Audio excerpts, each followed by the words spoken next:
Welcome to Sips and Spirits, a podcast for lovers of both alcoholic and spectral spirits. I am your co-hostess, Chelsea. That's so aggressive. Oh, was it? Sorry. And I'm your standing host, Eric. Yes, as you guys will recall, and I believe it was Our last in episode. Bargust, Mm-hmm.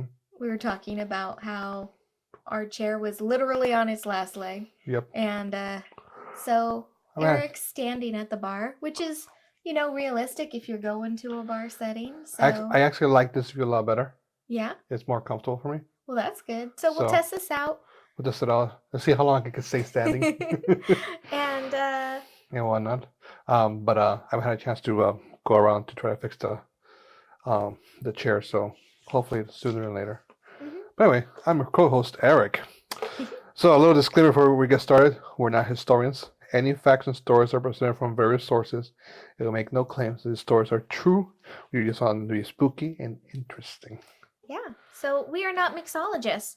Cocktails and spirits are tasted for the first time during an episode recording unless noted otherwise. I saw tasted, but I read it as tested, and I was like, what does that mean? Cocktails are tested for the first time. Well, they technically are tested the first time. Because we're testing them out to see how they taste. And for this episode, we are doing something a little different. Remember, lead, led.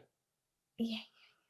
And so we thought, hey, why not do something a little different this episode and do a wine flight using wines from a particular winery. There we go. So it's going to be a slightly different format this episode. It's still going to be our standard format, but the tasting part will be a little weird because we're going to walk you guys through what it's like doing a wine tasting. In Essentially. Chelsea's, yeah. Yeah, so bringing a new experience to the podcast for you guys. Something different. All right. So, what are we drinking? So, yes, you all must be wondering, well, what I mean, I'm not. wine has intrigued us or had us so intrigued that we have to do a wine flight. So today we are calling upon a spirit from Banshee Winery to summon a flight of assorted selections to the table, which include a Sauvignon Blanc, a Pinot Noir, a Cabernet Sauvignon, and a Brut, which is a sparkling wine. Isn't that champagne? It's a type of champagne. If it came from champagne, it's made like champagne, but we call it a sparkling wine. Well, I know this. Yes. I just want you to share with everybody else. Little wine knowledge dropping there. Little wine snob knowledge. How's that sound?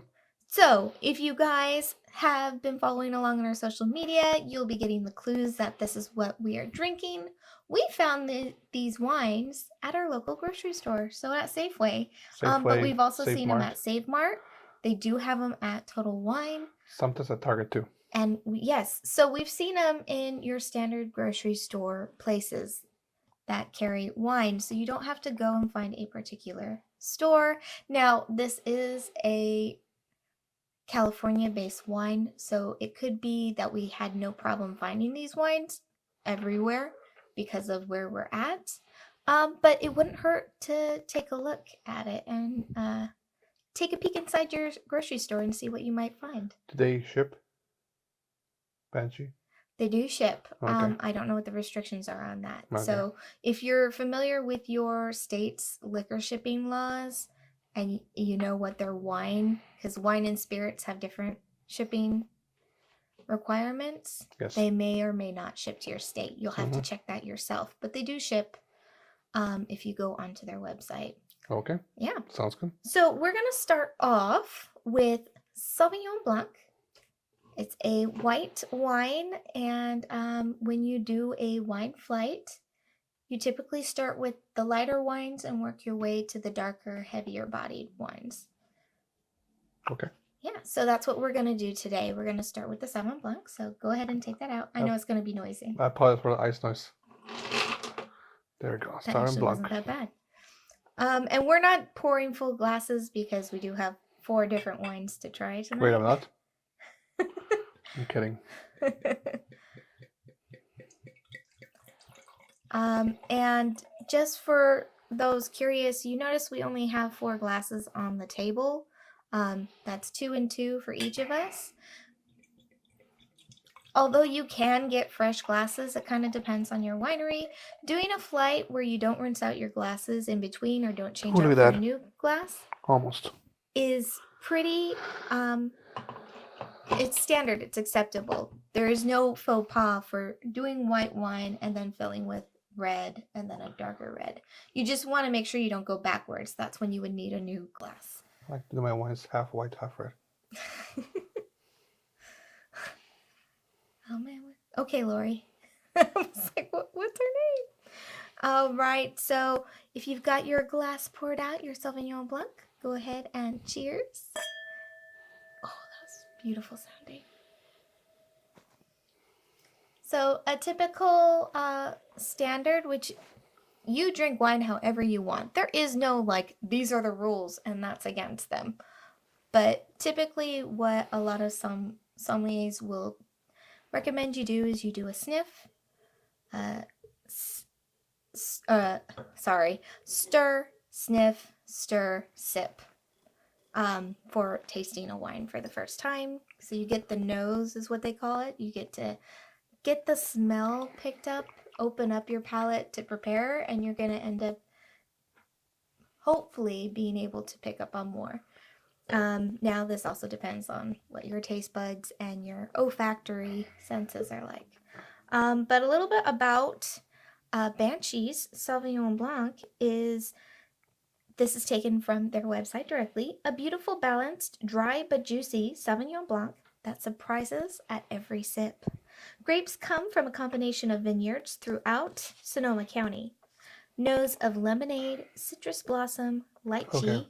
and straw bale, like light straw bale. Okay. Crisp flavors of apricot, tropical fruit, and minerality.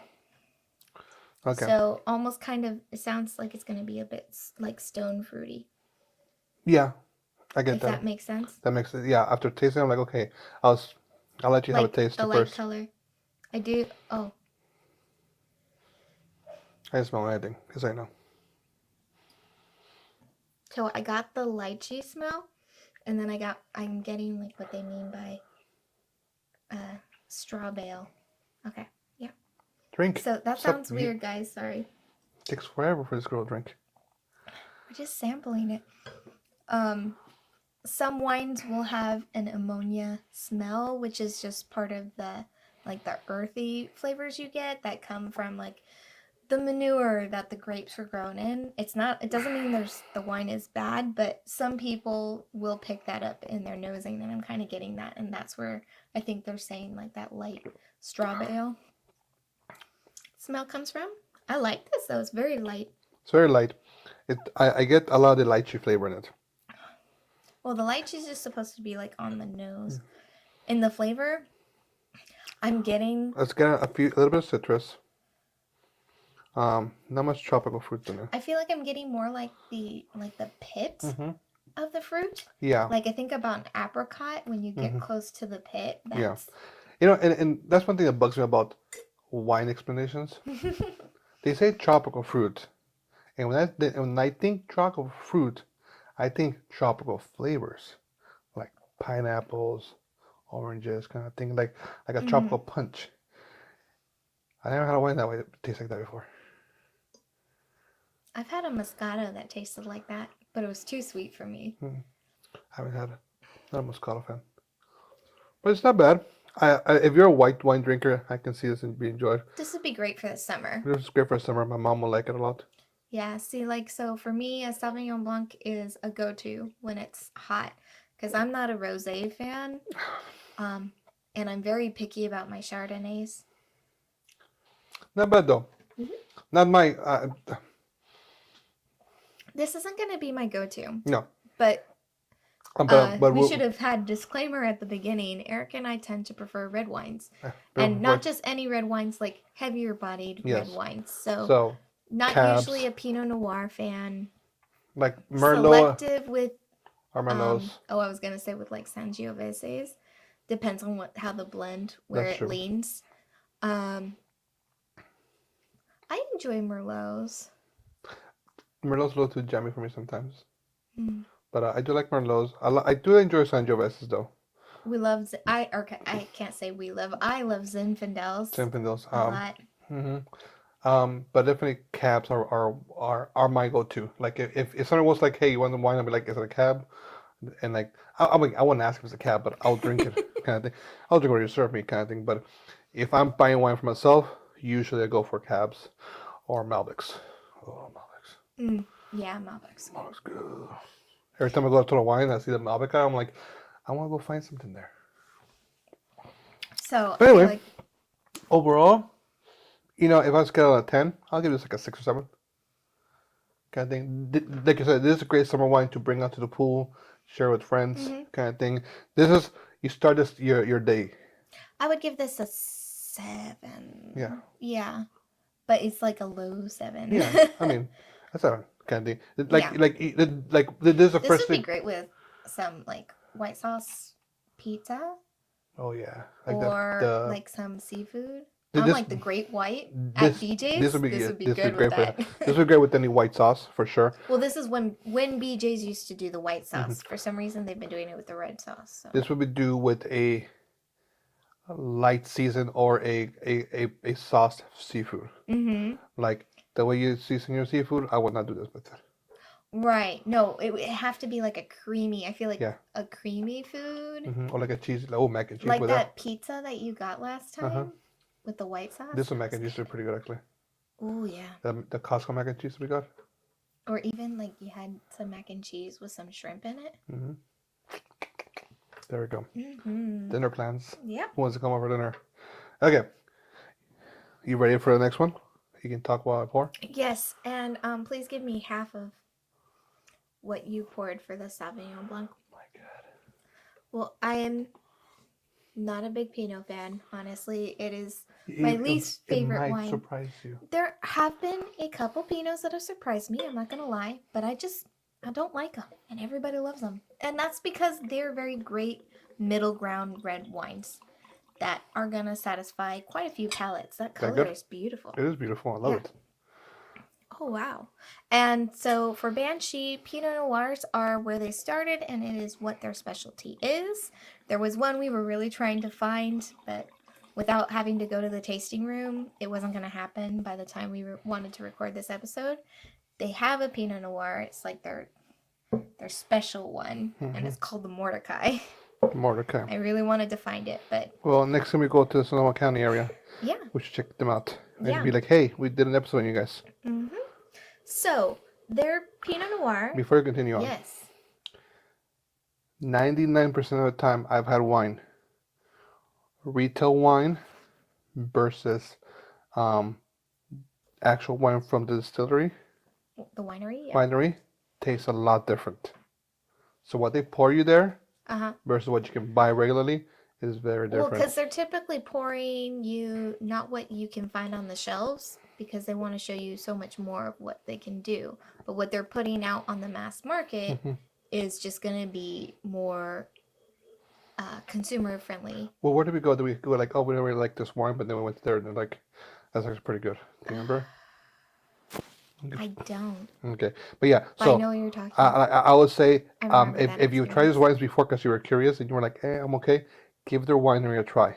Right. If you have the opportunity to make it to the Napa Valley, Sonoma Valley area, so they're right next door to each other, which is, I'm like, well, next time we go to Napa, we should make it an overnight thing. Do Napa, then head over to Sonoma, because it's literally next door. It's on the other side of the mountain. It's like 45 minutes drive, yeah. But anyway, what can you tell us about this wine? All right, so their Pinot Noir Yeah, it smells nice. is an exciting yet friendly wine. We're bursting at the seams with aromas of tart cherries, pomegranates, and earth of pine. This blend uses 10 different Sonoma County grape selections. Flavors combine sweet and tart with fruit-driven front palate with an oak finish. This sounds very fun. It smells really good. It smells delightful. And I am getting, it is, definitely has that fruity. Yeah, I guess we got but not cherry. like not jammy fruity, but like. Kind of like dried cherries kind of thing. And the pomegranates there too. Oh, they're going to clean good.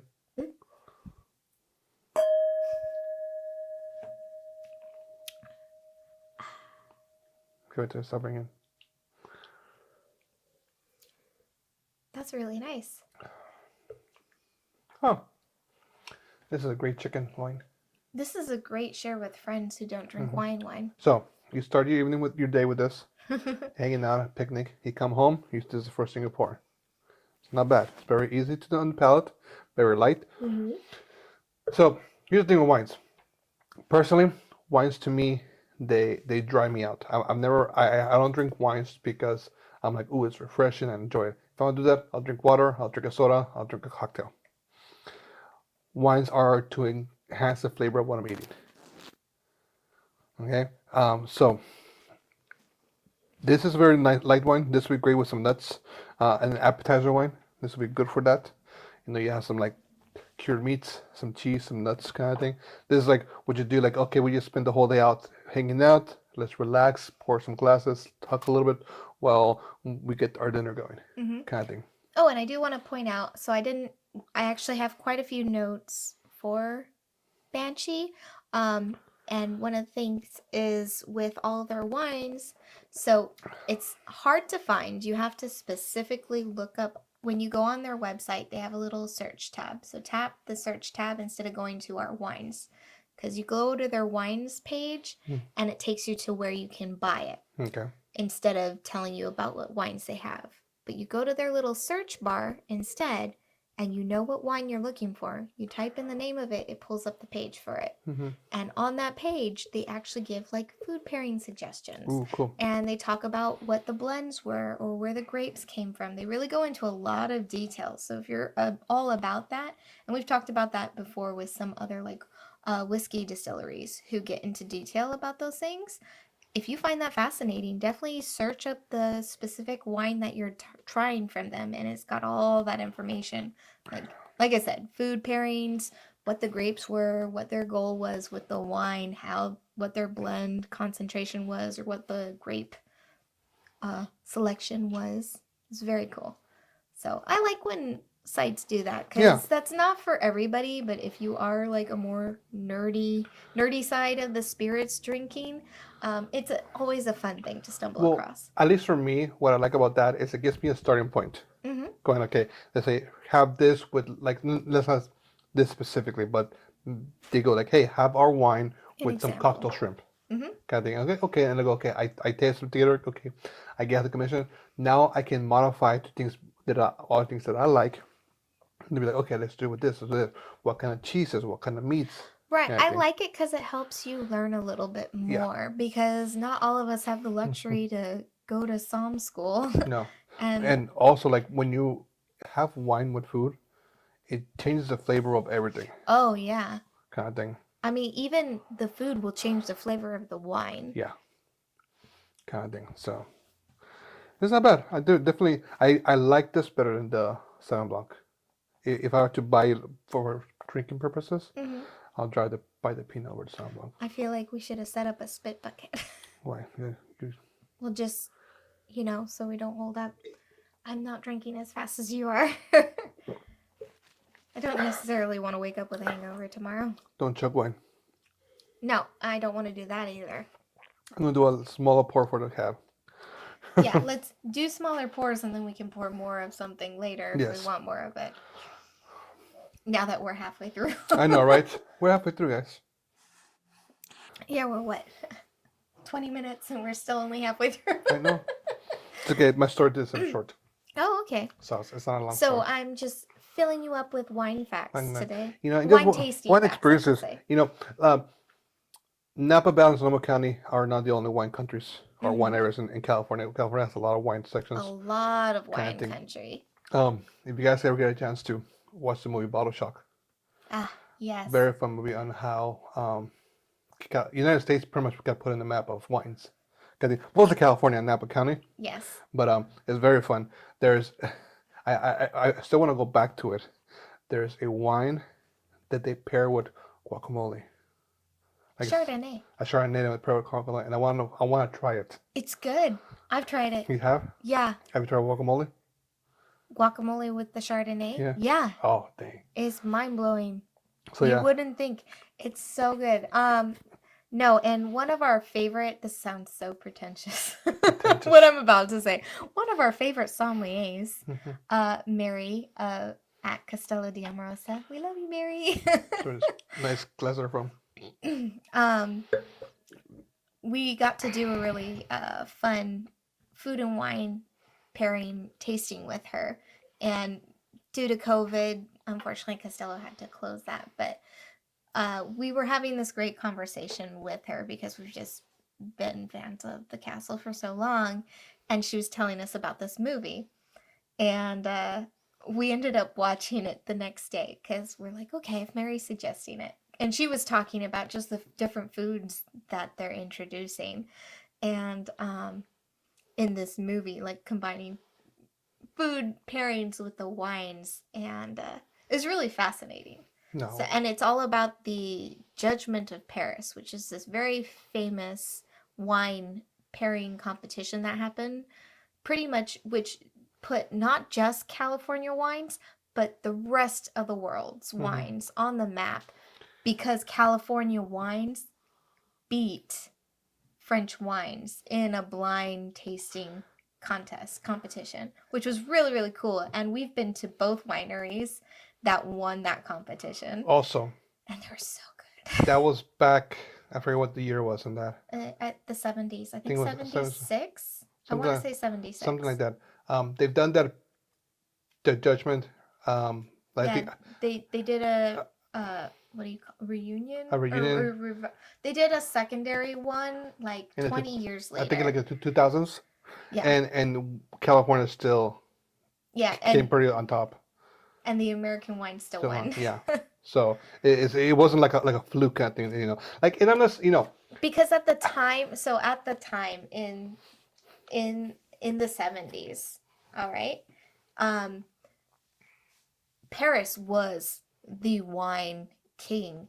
Napa was still just mostly farmers and I'm grape vintners. They were starting to establish what we see now for Napa Valley. That's not what it was in the 70s. And that's hard to believe because we feel like the Napa Valley wine country has been around for so long. mhm. Um, but there were all these aspiring vintners wanting to get on the map, but there wasn't an opportunity to do so. And it just happened to come about this way thanks to, who would have thought, an Englishman. Mhm. And there's actually a great book about that too, written by the person who was the only, what do you call them? Journalist? Mhm. Is that what they're called? Yeah. Yeah, he was the only journalist there, and he wrote the book, and I've been reading the book. It's really, really fascinating. It's super cool. So, Judgment of Mhm. Paris, check it out. It's super cool, and if you enjoy wine and you want to know a little bit of The history. fun wine history, or if you don't have time to read a Mhm. book, you're like me, full-time mom, Bottle Shock, definitely great fun dive into that. Obviously, there's some points that are dramatizations because Hollywood. Hollywood, but it's great. It's overall We really enjoyed the movie. it's a great movie. It's a great story, and you know, it gives me a little appreciation more for wine kind of thing and Hmm. whatnot. And at the end of the day, you know, it doesn't really matter where the wine's from. At the end of the day, it matters whether your palate likes it. Because what my palate has and what her palate has, we've been drinking wine since we've been dating Hmm. together. Right. I mean, I was drinking wines was what I started off on when I Gross. turned 21. I didn't Gross. do the hard liquors Cha cha until he cha came cha along. cha cha cha. And then he started me off on the good stuff. He I messed did. me up, I guys. went up here and then she went back down. The first thing I Oh, you make it sound like I went down in quality. No, no, no. He'd we have did me try the good stuff and then he'd make me try the bad stuff, exactly. which is reverse. Yes. But I still end up going for the good stuff Because good stuff's good. subconsciously. But yeah, no. So if you ever meet someone who's like a wine connoisseur or wine person, be like, oh, you gotta like this wine. You gotta like. It's not the case because your taste buds are gonna be different than theirs. Your not only that, just for lack of better words, your evolution on wine is gonna be taste different than theirs, kind of thing. Um, when Chelsea and I try wines, we find wines that we enjoy, but also we find wines that we know we can share with our friends who don't drink wine, Right. kind of thing. And we give it like a fair question, like it'd be like, okay, this is a good wine, but unless you drink wine on a constant basis, it's gonna be too overwhelming kind of Right. thing. Like I said, wine to me is not a refreshing drink. It's more of excuse me. Well, I don't think uh I don't overwhelming is not the right word. Um but I think if your palate's not similar to ours, you're Hmm. going to have a harder time appreciating it. Hmm. Yeah, in that aspect of things. But yeah, so Ready to move on to the Sauvignon Blanc? no, Cabernet Sauvignon? Cabernet Sorry. Sauvignon. Now I can't get him earlier when we were discussing our game plan. I kept calling the Sauvignon the Cabernet. Ugh. Water break, excuse me. Remember, small pour. That's a small pour. Look at that. That's a small pour. Look at that color. So red. Wow, that's beautiful. I love that. It's like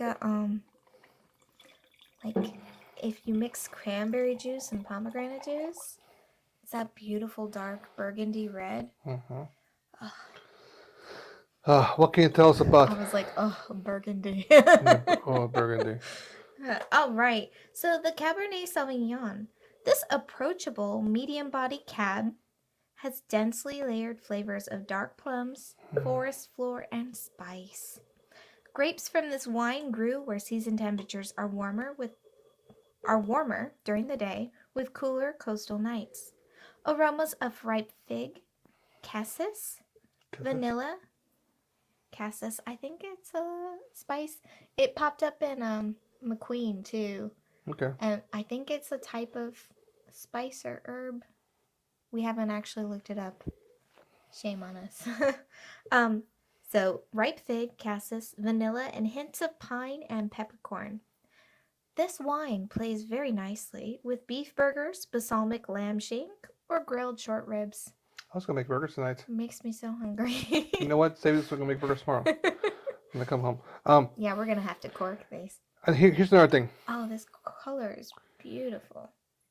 Chelsea described all this different stuff to that they just Which is what this is their description, but you don't taste those things. You don't taste those things. That's okay. Yeah, if you don't smell those things, if you don't taste those things, there's nothing wrong with you. It's just this is what they use to make it, and some people pick it up. It's not what they used to make. They use it to. But it was found in the area. Either there were orchards nearby, or it was used in the fertilizer. But that doesn't mean that's what you're gonna pick out on the flavors. Eric and I have honestly tasted the same wine before and tasted different things. Not agreed on what we were tasting because we're like, no, it tastes like this. No, it tastes like that. Because even though we do have a similar taste in wines, we still do have very different tastes on what our preferences are for our spirits and our wines and even our food. So it makes for a fun experience for us. It does, for sure. And I don't want you guys to feel like, well, they're reading all these smells and 90% of the smells I'm supposed to smell, I don't smell them. I pick up like maybe one or two of them, and I'm like, okay. Even we're like, I don't know what cassis is. Yeah. So if you don't recognize something we're saying, or it's like you just said something's supposed to smell like a litter box. That's what she said. I smell that.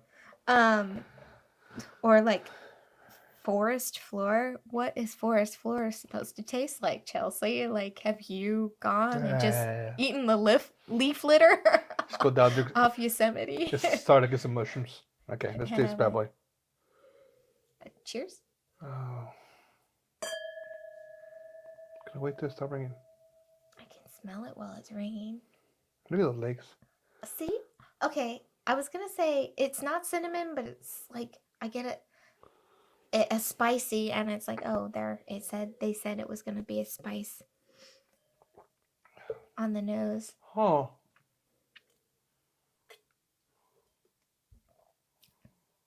That's a cab? It's a very jammy cab. Now their specialties Pinots. This feels more like the Pinots they usually like. I feel like people usually enjoy, but it's a Cabernet. It's not bad. They said medium body. Yeah, they say medium body. So I definitely get a medium body. It's not as harsh as regular cabs, but it's not a bad cab. It is like you. I don't want to embrace jammy. You said jammy. It does have. It is very fruit forward. Yeah, I can see the plum. yeah. It's a much lighter cab than what we're used to, Mm-hmm. kind of thing. But you know, Yeah. So he loves really like ugh, cabs, and my favorite wine is a Super Tuscan. which And is if you don't know what that is, that's okay because it's not a common wine. no, it's Um, an Italian wine. it's a blend. I love that Costello calls it the queen Hmm. wine, and then the Baroni is the king, right? So it's the Cabernet. So it's the ladies' soup. It's the ladies' Cabernet. So it does have a Cabernet feel. It does have Cabernet notions to it, but it lacks my preference about full body Cabernet. Like I will still call this a cab. I don't. I feel like something's missing now. See, if they had told me this was a Pinot, Hmm. and I would be like, this is probably one of the more Because enjoyable Pinots, now that I finished it, I have the cab dryness in my tongue that I get when I drink cabs. and it's got great Hmm. legs. So the drip down. Hmm. So legs are when you stir the glass around, and then when the wine drips down, how long it holds on to the glass before it drips Hmm. down. Those are the legs, and then the streaks that it leaves Now, behind. do you want more legs or less legs? It depends on the kind of wine you are Okay. looking for, right? Hmm. What's your preference? Do you want a leggy wine? The one, yeah. I mean, I like legs. I, Oops. God, if there isn't an episode where I don't scare myself. I was gonna say I do like bow-legged women. Mm, I wish I could. He's, I love that. I actually love that movie. how is he mayor for 2 movies? Huh? How is he mayor for 2 movies at No, least? no, no. 3. How is he mayor for 3 movies? We're not going to get into that here. Anyway, Become our friend if you want to get into that we'll, conversation. we'll talk about that later, kind of thing. Okay, but you know what? So we're being It's good though. I so actually really like before we it. continue on, we're being very judgy on this because we're comparing it to what we're normally drinking. What our preferences are. But as a grocery wine, it is not bad at all. Yeah, actually, guys, I'm going to say so each of these bottles were about $20 Yeah. each. Like give or take. None of them went over $26. And you know, Safeway has the buy 6 bottles and you get X%. So we threw 2 other bottles I know. in our So cart. if you want to spice up your Halloween parties or your spooky parties with some wine that is not $2 Chuck. 2 buck chuck, but it's still in the spooky side, Mhm. definitely this is a But great. not going to break the bank. Yeah. These are wonderful wines. Yes, they're wonderful for wines. only $20 a bottle. We had another one recently, which we made a sangria with, I think. Oh, I actually really like that. I wanted to try that wine just by itself. The 7 Moons. 7 Moons. It was okay. But We didn't try the wine. But like I said, like we but do want in the to try it. sangria. Yeah. But we do want to try it So by good. itself, kind of thing. But like I said, these like we're being judged because we are more. Actually, I feel like this Cabernet would be delightful Yeah, for sure. as a sangria I agree, kind of thing. But like because of the fruitiness. like of it. when we drink wines, like like just was saying, I drink more full body cabs. So we're being judgy because of what we normally drink, kind of thing. But as a regular, like like I just want to have some wine to make it like a little different, and and still have a spooky aspect to it. These are a great buy. They're great. They're a great purchase. They're not bad. They're easy to share. They're easy for people who don't drink wine normally. Yeah. Oh no, I think these are wonderful introductory wines.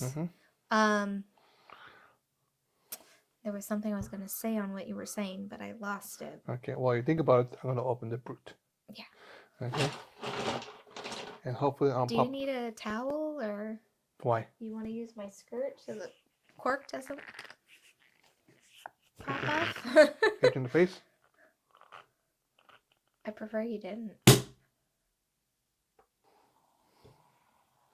Is that enough or too much? Ooh, that's a nice color. It's a nice color, nice bubbles. It's like almost translucent. It's a very light colored champagne. I find when the champagne's a bit darker in color, And I'm sure you guys will know what I'm talking about when I say darker I did a champagne. good job pouring. Oh my god, look at that. Almost perfect. Um,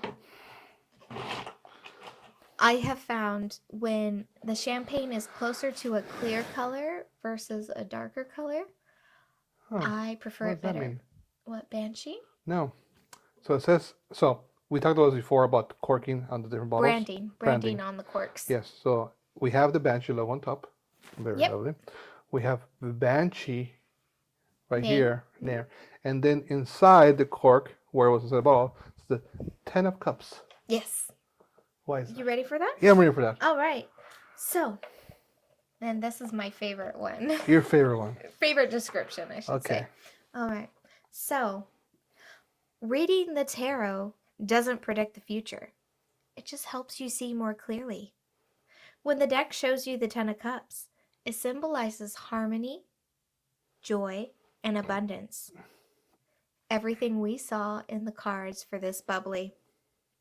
At Banshee, we respect the whims of fate, but we make our own luck. Like its namesake tarot card, you'll always be happy to see this bottle land on your table. You'll find this wine has notes of tropical fruit, green apple, and citrus, complemented by marzipan and honeysuckle. Like our special marzipan with it? No, like It was common. you're gonna feel that Okay. flavor. Now So, champagne, I'm excited. Green apple. Yay. you don't sniff. I do. You do? I do. No, look, I get I it. don't stir as aggressively as I do with my wines, but I do give it a little. So if you guys curious, or if you're not curious, I'm gonna share something to you. Whenever I make a mimosa, because so here's my different things to making cocktails. When I make a cocktail, I want to make a blend of everything tasting good together. Okay. I want it to feel unified. Yeah. When I make a mimosa, I want to taste the champagne. Yeah, me too. I think I'm not drinking orange juice with champagne. I'm drinking champagne with orange juice. So we're like 6/5 of it full with champagne, and then like 1/6 of like. See, I do 3/4, 1/4. Yeah. Is my. I still want to see it cleared, like you know. Well, and I pour the. Sorry, Champagne. yawn hiccup combination there. I pour the orange juice and then add the champagne. Oh, okay, I should do that next time. I feel like it goes better and then it blends it a little. It mixes better. a little better, kind of thing, because it get that whole thing. Ready? Yep. All right. Cheers. Happy New Year. No, not really.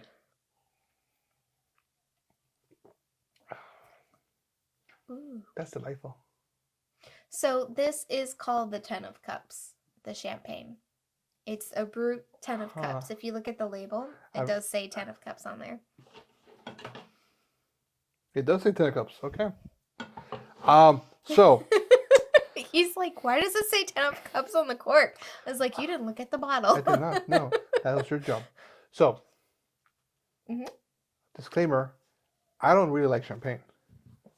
Yeah, So, I know. There is one champagne I really like, and I like it for different reasons, not just taste-wise, but also as branding. I enjoy this champagne a lot. I love this. I'm about to buy a case of this so we can have it for New Year's. This has a Spumante vibe. This could be our without the Spumante This could price be tag. our New Year's champagne. I can get 2 bottles of this for the price of 1 bottle 2 bottles? of Spumante. Yeah. 2 bottles? 2 bottles? 2 bottles? You all heard me, right? I do like this a lot. This is a very nice champagne. I like it. It's light. It's not fruity, but it's not super. It's dry, but not like. It's dry, but not like a regular brut dry. That's what I don't usually like about bruts. They're too dry. I do get the fruitiness out of this. Like to me, it is kind of fruity in a good way. No, I didn't say not fruity. I said not sweet. No, you said not fruity. Oh, well, I meant to say not sweet. Okay, if I said fruity, I meant sweet. I'm going to put my editor note later. I'm going to laugh if I did say not sweet. Yes. If I didn't hear it correctly, then that's correct. But no, this is very nice. Oh my God. And me personally, of course, because I do enjoy a romp through the tarot cards. I love that. I get a hint of lemon. Yeah. Or citrus. It has a citrus. Yeah. Which I think is more like playing into the tropical fruits. And I feel for you, when you're thinking tropical fruits, you're thinking very specific ones, but there's a lot of tropical I'm fruits. thinking like a Bahama Mama Uh as a tropical fruit. huh. No, I didn't say pina colada. But pineapple-y. I get that. Yeah. Like I said, this is very Joe. Like if you want to buy this for New Year's, I'm like, yeah, let's do this. Yeah, Kind of we're thing. Sips and Spirits embracing Banshee for New Year's. New Year's. Yeah, we might have to You have to go go get do some. the 6-pack at Safeway. Or maybe we can go see the other champagnes at the winery. We got a few weekends before. We got a week before New Year's we can go. Yeah. I mean, I've really been wanting to go to the castle. We need to go pick up our wine. Yes, we do. But yeah, oh my God, this is a fun experience. I liked this. You know what? Were you guys bored? I'm sorry. If you are, too bad. I'm kidding. No, Eric's like, too bad. I'm like, I'm sorry, No, but we enjoyed it. this is very fun.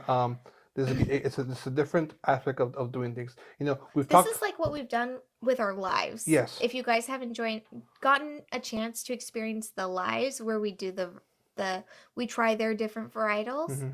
Here's a great like peek into that where we try their different types of spirits. We've been wanting to do one like that with Three House, but Three House has so many different options, Mm-hmm. kind of thing. It's like, what do we limit it You know, to? how much we limit to, because I think there's at least like 6 of them, Yeah. kind of thing. And after 6, They have a whiskey, 2 vodkas, 2 gins. Mm. Or wait, 3 gins? 2 gins. 2 gins. They have 2 rums. 2 rums. So we're at 7 right there. So that's a party right there. And I don't think that's everything. No, and we've done 2 of them so We far. did Deadhead. No, we've done 2 of their spirits, Three House. Oh, yes. Both of their gins. And they're very fun, both of them. Mm-hmm. If you don't like peaty gins, these are good. Not peaty gins, juniper gins. There we go. That's what I'm looking for. I was like, peaty. No, if you don't like gins aren't peaty. if you don't like juniper gins, those are definitely a good option to go for. Right. They're more herbally. Oh, give me that's enough for me. Mm. Okay. I like that. So I think I'm gonna stick with this glass. This is I think this one's my favorite. Yeah. Although honestly, the Cabernet was growing on me. I just didn't feel like it was Cabernet. I think the Cabernet needs we need food with it to make it better. Well, yeah, I mean, any of those food, it was just disappointing to drink it without their food suggestions. It's like when we did the other one, the BAM. Bam Noir. Them Noir, yeah, we're like they're talking about the food. You're talking about the food. Yeah. I was like, we're about to take a trip somewhere to go. Stop the episode and continue while we have a plate of food in front of us, Yes. so you can hear us. Nom, nom, nom. The editing, that would be fun. Yep. But anyway, All right. you want to add anything else before I keep going? You ready to learn a little bit about Banshee? I have no further tastes on the. I have no further notes on the tasty notes I'm ready to because learn more. apparently I can't even figure out what notes I'm doing. Am I Can I doing? double down on this? No. I was going to ask you while I'm drinking this because I'm drinking this and it's very citrusy in a good way. Mhm. Could you make a Bellini with lemonade? What? What? Would you make Can you make a Bellini? So you mean champagne with lemonade? Yeah. Yeah, but I think it's called something else. That's a different drink. Oh my God. Well, because a lemonade is more than just a fruit juice. I guess. I feel like I've had a revelation here. Revelation. Anyway, back to the Banshee episode. All right, so yeah, sorry guys, we're all over the board. Wines are one of my favorites and specialties, and I apologize if this is dragging on. All right, so I have just very few facts. I was hoping to find a little bit more. I reached out to them and couldn't quite get the answers I was looking for. Like, they gave me some things, but didn't answer other things. Did they reply back? That's cool. They did. So I appreciate that. Thank you, Banshee Wines. Thank you. And we have, despite all our what sounds like criticisms, we've actually been really enjoying your wines. Yes. Born in the Dogpatch neighborhood of San Francisco in 2009, the goal of the original founders of Banshee Wines was to make wines that tasted like the best California had to offer at prices everyone could afford to enjoy. Eventually, they migrated to Healdsburg in the heart of Sonoma County, which Healdsburg also has a champagne place I want to check out. Look at you. Yeah. You just want to spend my money. Their tasting room opened in 2013, bringing the goal of a relaxing and refreshed take on the traditional tasting room. I want them to have Banshee's decor. So, Banshee, I am proposing this to you here and now because I didn't get that answer in my emails. The name of your bottle is, for lack of better words, a cryptid. Mm-hmm. Yes, a supernatural being. Mm-hmm. Your bottle has this medieval style like bird, and I want to know Why? where did you get your name and why did you choose your logo?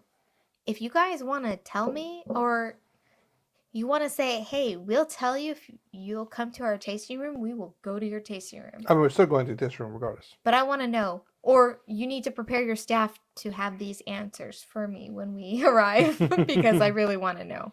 Because obviously, we picked these wines because it was called Banshee Wines. And Eric's going to go into, I'm assuming, what a Banshee is.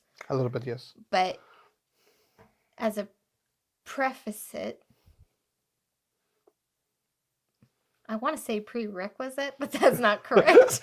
I know you were trying to say those, but that's what first word was like. What do you mean prerequisite? No. To preface whatever he's going to say. Yes. Haha, I There we figured go. it out. There we go.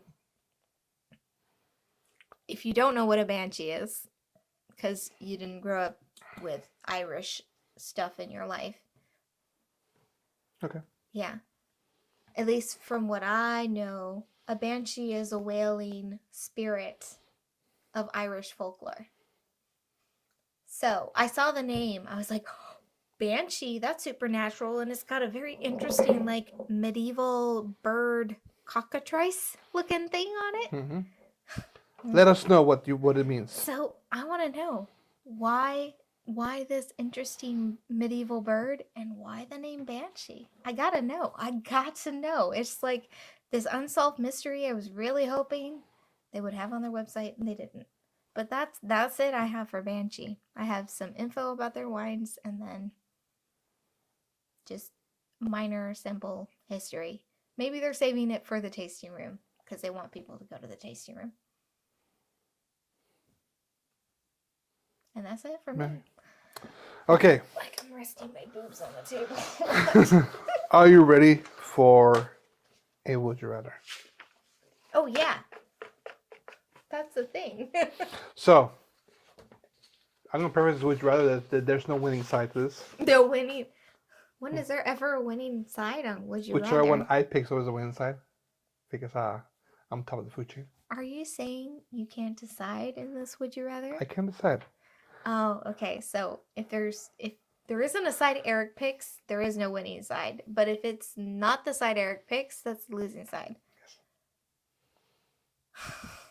So, I was going to preface this that I don't mean any disrespect whatsoever. And you get what I mean when I ask the question. It's just that these are the more common versions of these. Lack of better words, specters. Okay. Kind of thing. So, would you rather be haunted by a wailing woman or a vengeful woman spirit?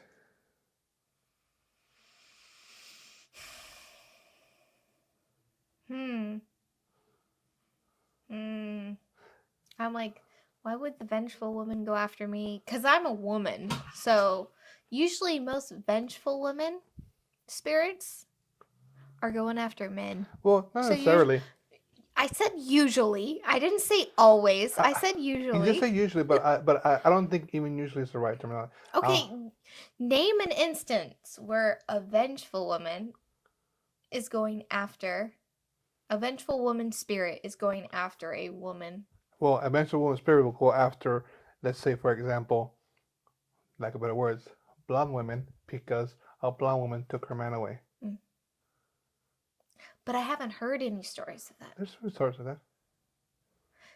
Your answer should have been we had an episode about a character like that. No, we haven't. Yeah, we Okay. have. Okay. I remember. La Mara Ora. La Mala Ola? She just went after this woman. Yeah. But there was no description why. She was there at the wrong place, wrong time. Yeah, but she still attached herself to her. Yeah. Again, wrong place, wrong time. Okay. So, wailing or vengeful? I'm like, which one's less noisy? Both are noisy.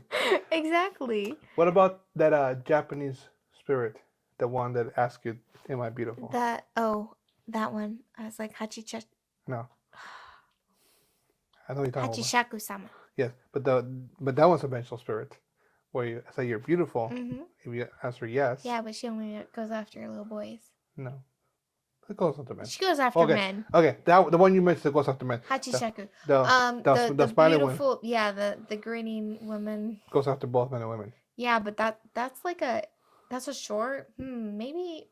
That's a no-win Do I situation. want a short thing where I'm just doomed no matter what? Mm-hmm.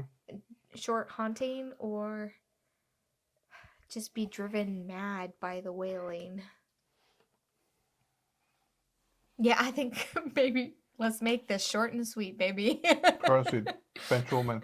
And that's why I said I mean no respect, because most of these spirits are made to be women-like. Well, they're like tales of warning. We've talked about this before, like with the Kalapalua, right? Yeah. A lot of these tales are just made as warning to particular individuals, depending whatever the moral is that they're trying to teach in the lesson. So, my answer is with yours, the vengeful woman kind of thing, because if she's after me, I listen bad. I own up to it, kind of thing, you know. And the same thing, like when women, I'm like, I get people cry to me at work all day. Please just stop. And I'm like, it's not doing anything to me. Like, I don't care. Yeah, I'm like, when our kids whine at us, we're like, please, like anything but that. But yeah, story time. Of all Irish ghosts, fairies, and boogles, the Banshee is best known to the general public. Visitors will class her with pigs, potatoes, and other fauna or flora of Ireland. They would expect to make her manifest her presence to them as being one of the sights of the country. What that means is like they go to Ireland. I'm sorry, can you say that again? Visitors would class her with pigs. Class. Oh, class her. Class her with pigs, potatoes, and other fauna. Remember, people go to Ireland, expect to see pigs, potatoes, certain flowers, and the Banshee. She is one of the most famous, spectral creatures. She is a spirit with a lengthy pedigree. How lengthy no man can say, as his roots go back into the dim, mysterious past. The most famous Banshee of ancient time was attached to kingly House O'Brien Abehill, who haunted the rock of Cragley above Killaloe, near Killaloe, near the old palace of Kincora. In A.D. 1014 was fought the Battle of Clontarf, from which the aged king Brian Boru knew that he would never come away alive. The previous night, Abehill had appeared to him to tell him of his impending fate. Banshee's method of foretelling death in the olden times differed from what we think now. Now she wails and wrings her hands, as the general rule, but in the old Irish tale she is found to be washing human heads and limbs on a blood-stained cloth, till the water is all dyed up with human blood. This will take place before a battle. Very different descriptions are given of her personal appearance. Sometimes she's a young and beautiful. Sometimes she's old and fearsome appearance. One writer describes her as a tall, thin woman with an uncovered head and long hair that floated around her shoulders. Attire is sometimes which seemed either a loose white cloak or a sheet thrown hastily around her, utterly piercing cries. Another description is that someone saw her one evening sitting still in the yard. She seemed to be a very small woman with blue eyes, long light hair, and wearing a red cloak. Other descriptions will find. Sorry, I need to cut that part out. Apparently, it is believed that the Banshee only appears to people of Irish family, but that is not true. There is a story of a member of the County of Galway family who gets haunted by a Banshee. Did you say Galway? Galway, yes. Like English. Australia? No, English. UK. No, sorry. Galway is Scotland. What's that? Again, I'm petitioning map, guys. Map. We want the map, right? But yeah, so I mean, you guys would love that, I think. like think of it the idea like La Llorona. Is La Llorona only the Mexican people get haunted by her? Not necessarily. And it goes different, depends where they're at, kind of thing. So this is like connecting to that. Okay, I'm gonna make a note, and we'll come back to that. We'll come back to that. But yeah, but when I was reading these things, there's a lot of people saying like, oh, it only haunts Irish people or in Irish areas. Like, not necessarily, But when I first found the description of the Banshees, I found like a full long article of just different descriptions of different Banshees, and I believe one of them was similar to this one. Kind of thing. Like the bird? Yeah, but I didn't include all that information here because I figured that a Banshee will be in the class of cryptids. I don't remember the full details of it, but I think I saw something like that. But anyway, here's a little spook story. When I was 10 years old, myself and my little sister Sarah were out playing in the fields, out of the watchful eye of our parents. We would always be up to some devilment or other, and this particular day we strayed out further into the wilds than we had before. It was late in the afternoon, and the twilight was fast approaching. We were playing a game of hide and seek, running back and forth between the ditches and the trees. My sister was hiding in the tall grass, and I was trotting through it on my hands and knees, searching for her. All of a sudden, out of the corner of my eye, I spotted a black shape lurking in the ditch. At first, I couldn't make out what it was, but then I took a closer look. It seemed some kind of canvas material. The only way I could describe it is it looked like a sack of old bones slumped in the ditch. Just then, the wind started to blow, and I heard a faint sound cried on the breeze. I stopped in my tracks and listened intently. It sounded like some sort of wailing, very faint, very distant. The noise was somehow unnerving, and it filled me with strange sense of fear and foreboding. I crouched there listening for a while until I noticed some movement in the tall grass to the left of me. The black shape I had seen was now creeping slowly through the grass, coming towards me. As it got closer, the eerie wailing became louder and louder. I stood there, mouth open in terror, watching this ominous bundle of rags come slinking towards me. The black shape looked like some sort of tattered robe which was torn and stained with something that resembled blood. I almost jumped out of my skin. My heart began pounding so hard I thought it would leap out of my mouth. Sweat was pouring out of me, and I could hear the blood pumping in my ears. Standing bolt upright, I called to my sister. "Sarah!" I shouted. "Run home to Mommy!" My sister must have heard the fear in my voice because I saw her head appear over the grass. "Now, Sarah!" I shouted. "Run!" I didn't need to tell her again. She took off through the fields, running back towards our house. I took off running too, but there was a barbed wire fence up ahead.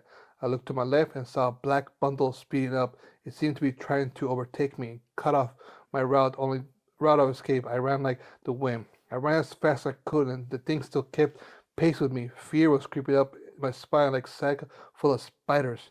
As it came closer and closer, I reached for the fence with a desperate effort. I leaped over it. A bundle of rags rose to the ground and emitted a blood-curdling shriek. In panic, I realized I had become snagged in the barbed wire. When I had a chance to look back over my shoulders, I caught sight of the hideous face of the old woman, poking her nose through the tall grass, tall and thin, pale and hollow. She looked, with long white hair flowing out of her under her hood. She was like a thing of hovering between life and death. For a moment, our eyes met, and she pointed at me with her long skeletal fingers. Then she let out a piercing scream that defended me. Trembling with fear, I ripped my clothing free from the barbed wire, and kept running towards home. When I reached back to the garden, I collapsed in the bushes and caught my breath. I lay there in the dirt and sweating like a scald dog and staring at the blood stain on my hands. It was then that I realized I had just seen. It was the Banshee, the messenger of death. It was a warning of impending doom. Stumbling to my feet, I eventually managed to find strength to get through the back door. I found my little sister standing in the kitchen. She was deadly silent, there were tears in her eyes. Our mother was lying there on the floor. I wasn't expecting that. The Ooh. As if the chase from Rags wasn't enough. end. Right? Okay, so my first introduction to the Banshee Mm-hmm. is in Darby O'Gill and the Little People. Thank you, Disney. That's this movie, I forget. It is. With lots of drinking. And I was always under the impression, because my mother also explained like what a banshee was, because that was our first exposure to it. So she's a wailing woman who has long black hair, and she's always combing it, usually in a shroud, similar to your description, right? But you can't see what she looks like. But she's wailing because she's issuing a warning of death, similar to the Barghest, and like an omen of death. Someone is dying or is going to be collected by the black carriage, which we have talked about in another episode where Eric talked about this carriage, and I was like, that sounds just like an Irish thing. The carriage I've But heard. apparently it's also a Mexico thing? Latin America. Latin America. I didn't want to just say Mexican, but I was like, maybe it's also No, it's a very Latin America. But it's also an Irish thing. Mm-hmm. So my question for you. Yeah. La Llorona is considered a wailing woman. No, yeah. See, that's going back to my notes here. A banshee is a wailing woman. Yep. Now, banshee is an omen of death. The Llorona, I can see being an omen of death. Because she's about to kill you. She's about to kill you or take your children. Or kill your children. Although, like, there's that TikTok video, like, circling around of that lady who is, like, sharing a recording of someone hearing La Llorona, like, crying through the streets. Yep. Which is, oh my god, unnerving, guys. No gracias. No gracias. So, would La Llorona be considered a banshee? I initially said no, because I don't associate her as, like, an omen of death. Because it doesn't mean that, like, she's causing it. But the banshee is causing the death. Mm-hmm. She's just giving you the warning that it's going to happen. Mm-hmm. And I feel like I've heard a story of that, like, her, because she was witness to a murder or something. That's why she wails, to warn you of an oncoming death. But the story that I gave you, what would have happened if she caught the boy? I don't know. That's freaky. I've never heard of her chasing people. Really? Yeah. I've heard of chasing people. Well, Yeah, I don't know what to tell you. I don't tell you either. So one of the other notes I wanted to make, so possibility. Crossovers here, as we're always trying to make these links to. A harpy is not a wailing woman, but a singing bird woman. And I'm wondering that's where the idea of this came from. Or if there's a description of a banshee being more like a harpy kind of character. I have to look at my own notes and let you know. But I can see to like draw you into danger, and then I would say, yeah, maybe more like La Llorona. Maybe they are in the same category. Initially, from just the knowledge of me growing up, that I have from growing up, knowing of the Banshee, I would say they're different. But there is the potential they could be very similar. I feel there's a Russian story with a similar wailing woman. It's not called Banshee. Of course, it has their own name. Something similar to it. I know. It's like a wailing woman who like tricks you and kills you. I know Japanese folklore has one. Well, there's the woman with the red coat. The red coat. similar. But there's also just a crying woman, but when you go to check on her and then she turns around and kills you. Yeah, kind of thing. So, I don't know. Maybe there's different versions of the same thing. But interesting overall. What do you guys think? Is La Llorona and the Banshee a similar entity Are they primas? or very different? The primas, they hang out together. You know, they gossip about the boys. Or are they more like tias? Like you could kind of put them in the same category, but they definitely have different personalities. No? Good thing. But yeah, no. If we ever get a Banshee cryptid, I have a lot of notes for it already. A lot of descriptions, like different descriptions, different stories of like, you know, like I said, not just Irish people, but also other. I don't think she's in the deck. Might be. I'm just saying. I don't think she is. Because I was looking for another cryptid for someone. Did you look through the deck? I did. Ah, you cheater. Well, I didn't memorize them. I'm not like you. Yes, you are. No. You memorize weird things. I'm like memory of a fish. Unless it's like he said, really weird things. Like, tell me anything about a spot you are in Disneyland and I can tell you anything about it. Everything. You got some weird memory things where like you remember like everything about it. I do. And like for like 2 seconds of being there. But not going through a deck of cards. But they're cards cryptids. Yeah, but I don't. Anyway. I just know there's a cryptid because I was looking for it. Anyways, Why? one last thing. You mentioned boogles. Boogles, yes. Mm-hmm. Yes, I did. Yeah. Irish ghosts, fairies, and boogles. Yeah. Anybody know what a boogle is? It's a type of wine that we could try on Sips and Spirits.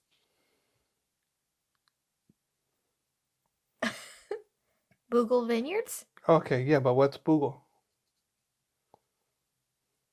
It's a type of spirit. No, like what is because there's ghosts, fairies, and boogles. Yeah, because the Irish, like, do but don't. Like, they give it a different name so they can say they don't believe in ghosts. But they have ghosts. But they don't believe in ghosts. But they have ghosts. They also don't believe in fairies, but they have fairies. No. They do believe in the No. fae folk. They don't believe in ghosts. They don't talk about the fae folk because they don't want to believe in them, but they have fairies. They fear the fae folk. I'm gonna go with what I believe in. So they have ghosts and boogles? No, they don't believe in ghosts. But they give them different names, like spirits or boogles. But boogles are more like poltergeisty type of creatures. We'll look up a definition and put it in the episode notes. What it is. What's a boogle? Okay. It doesn't matter. The only thing is, I thought it was funny that you mentioned boogles because there's a boogle wine. I think that's spelled with 2 O's and this is spelled with 1 O. But so we could do an episode On boogles. on boogles with boogle wine. Irish boogles. That's cool. There's a bench at the bottom of this. Oh, they put it on the bottom of the cork. I saw it on the wine corks. Oops, I almost dropped that. They had a top and a bottom. Oh, they put it on the bottom too on those too? Yes. Nice. BansheeWines.com. So I really gotta know why this Random character creature. I'll have to look it up in my notes and see what they have there. But yeah. But it's not. Now we don't have it for the episode. Well, because I didn't feel like going to a full just description of banshees because it was like 5 pages on just descriptions of banshees. I was like, nah, I'm good. I said this is episode long enough. It killed one of our cameras. Yeah, sorry. Okay. It's not the first episode to do that. No, this is not like that. This season has happened a lot. So are we ready up? Ready up? Are we ready to wrap up with our last call? I think we are. Thanks for sipping along with us. We want to keep those spirits flowing, so please be sure to show your support by reviewing and subscribing to our podcast. If you enjoy the show, be sure to share with others. Yeah. Tell us what you think about this wine flight adventure kind of thing. Tell us what you think about our... Did you like this? Was this too long? Was it too much? Yeah, it might have been a little too long. Might have been too much, but it still was enjoyable. At least it was enjoyable for me. I enjoyed it. So let us know what you guys want us to do more like this. Now, wine's easier to do than hard liquor. Do something like this. Like that's what we do hard liquor lives. They're shorter and we can just pound through it really quickly. Right. Well, because we have a shot glass. Yeah. And we base it off of that. But yeah, let us know if you guys like to see more of this. We can find more wines or like some of this. We can do more flights in that way. Talk to you guys about it kind of thing, in the aspect of things. Yeah. And on that note, we have an email newsletter. Come join us on sipsandspirits.com/happy hour or join on our link tree. There's a little link that'll take you right to our sign up page. And you can do that on all our social media platforms, have a link to that. We're having fun with it. We have gotten back into the habit of it. Somewhat. Yeah. Well, we've only had like 3 weeks since, so we got to make up for it. Yeah. So now we get to say we're on track. But we are having fun with like coming up with stuff. You have a hole in your mouth there, sir? I apparently do. At least it was the table, not the mic. Yes. But yeah. And if you don't want to do the newsletter, you just want to stick to our episodes instead, which is fine. Either way, we're happy to cater to you whichever way you prefer. You can find us on all podcast hosts or on YouTube. And I want to give a little shout out to our YouTube subscribers. We may not have a lot, but we're definitely seeing the views increasing on there. So that makes us really excited. Thank you. So thank you for everyone who's tuning in, checking out. We did see an uptick from our Halloween special on just people watching stuff on there. So thank you to all our YouTube watchers. But just in general to all our podcast listeners. It's exciting. We're not here for the numbers, but it is very exciting to see that we at least have a consistent number of people checking in every week. So thank you or every other week. Every other week. So thank you for coming on. So thank you for that. We really appreciate it. Yes. It means a lot to us that you guys are wanting to stick around through tasting 4 bottles of wine or listen to us ramble about, is a wailing woman in the same, are they both a La Llorona and a Banshee, or are they different? It means a lot to us. So yeah, and if you want to find more, we have direct links to everything in our show notes by going to our website, sipsandspirits.com. We share all the things. So you want to find these spirits, you want a reminder of what our tasting notes were, you want to remember what the Would You Rather was. We put it all in our show notes so you guys can have a quick, easy reference, one link. It's all right there. But we also do a little bit of fun on Instagram, Twitter, Facebook, TikTok. That's just our place to have fun. We don't take it too seriously. We're not posting every day. No, but every 3 days out of the week. Yeah, we try to keep it consistent as we can, but Yeah, but life. all the love we get on all those different places, it's very appreciated. Very appreciated. And just we're coming to a close on the year. I just want to throw that out there as we're in the last month of 2022. I don't know what it was. That made no sense. It made sense in my head before it came out. But anyway. Yeah. That's it for me. That's it for us. So, till next time. Yeah. Let's close those tabs and cheers to next time.